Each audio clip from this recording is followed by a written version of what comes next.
Hello everyone, this is Simon, your host for the Modern Awakened Perspective, your map for the path to enlightenment. I've got a couple stories for you today. In the first one here, I want to talk about a little update on the Jussie Smollett hoax attack story. Before I get into it, please like and subscribe so more people down the line can find this content. It helps YouTube put it in front of people. So, about the Jussie Smollett story, there's a chance he'll be charged with filing a false police report. And, it all basically comes down to if they think he's lying or not. But if you just look at all the facts here rationally and logically, it seems to spell out that this whole thing was a hoax, that he has not been telling the truth. So I wanted to give you a little rundown here of some of the facts which make this whole story seem very suspicious.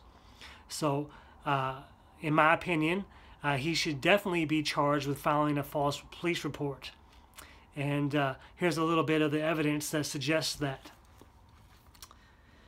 Basically, he was out at 2 in the morning in Chicago while it was freezing to get a Subway sandwich. Now, he had to be pretty darn hungry, if you ask me, to be out at 2 in the morning by yourself in Chicago while it's freezing to get a sandwich. So, like I said, he had to be pretty darn hungry. Now, he said that these people who attacked him poured bleach on him. And, bleach freezes at 18 degrees, the research has shown. So, at the time of the attack, it was -9 degrees in Chicago. It was during the time of the polar vortex or whatever, So he picked a bad time to falsify this part of the story for sure. That just doesn't add up. Now the next little thing is that he said he got beat up badly. He even had it was reported he had broken ribs, and on video, he was shown after the attack coming back to his condo where he lived, walking past security, still holding his Subway sandwich, and never mentioned anything about the supposed attack. It seems pretty odd, just maybe another coincidence, another little odd thing that doesn't add up. Now also, he's reported that he was on the phone with his manager during the attack. So he had a sandwich in one hand, a phone in the other, and was able to fight off 2 men in Chicago during the freezing cold. He must be one real badass, if you know what I mean. I wouldn't want to mess with him if he can beat you up with a phone in one hand and a Subway sandwich in the other, take on 2 people at once, and not even have to report it to security. Pretty amazing. Doesn't add up, though. Now, the next thing is, like I said, it was reported that he had a broken rib, but he had to come out and deny that he had a broken rib, probably because there wasn't going to be any doctor's evidence of where he went to the hospital and got that diagnosis. So they had to be smart a little bit and probably try to cover that up. But that's not going to do enough to change the whole story and how bad it kind of stinks. Now, the next thing is that, like I said, he was supposedly on the phone with his manager during the attack. Yet he has declined to give the phone to detectives who are investigating this alleged attack. Now, if he was supposedly attacked and they were men who were beating him up and saying homophobic and racist things at him, you think he would do anything in his power to get them caught. So, maybe they wouldn't attack someone else down the line. But again, it's another hole in the story. There's more holes than an Afghan in this story.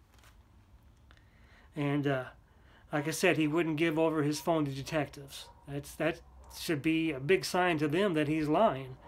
Now, they also are investigating the rope that he supposedly had around his neck there to see if they can figure out where it was purchased and this and that. So I hope they find evidence that he bought it himself. That would be awesome. I would I would make 3 videos just laughing at this guy if that were the case. I think they're too stupid to make up a good story, and that may actually be the case where they find out he bought it himself or something like that. And despite all the video cameras there in Chicago, they weren't able to find any footage of the supposed attack. But they did supposedly find video of 2 people of interest. But if you look deeper into that part of the story, they were walking away from where the attack supposedly occurred, and about 15 to 30 minutes before the attack occurred. So, and you couldn't tell anything about these people other than they were really bundled up because it was freezing out there. Now, also, I mentioned this in another video, he had to make a second report because after media reports about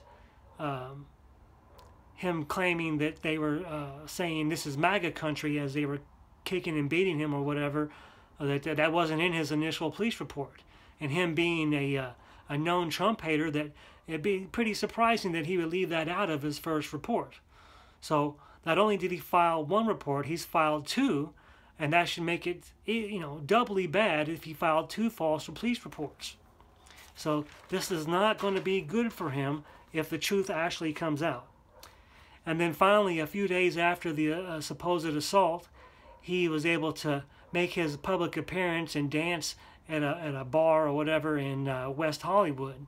So he wasn't beat up that bad. He was able to get up there and bust a move. So all this adds up to one stinking ass story, and I don't buy it for 1 minute. So I don't know what you guys feel about it, if you're on his side or if you think the facts add up to some BS. So if you want to comment down in the comment section, tell me what you think. You think he was really attacked? You think he's making this all up? I look forward to seeing what you have to say. Again, like, subscribe, give me the thumbs up, and comment, all those things. That way this message and my content can be pushed by YouTube, and more people can find it down the line. Thanks, guys. I'll see you on the next one.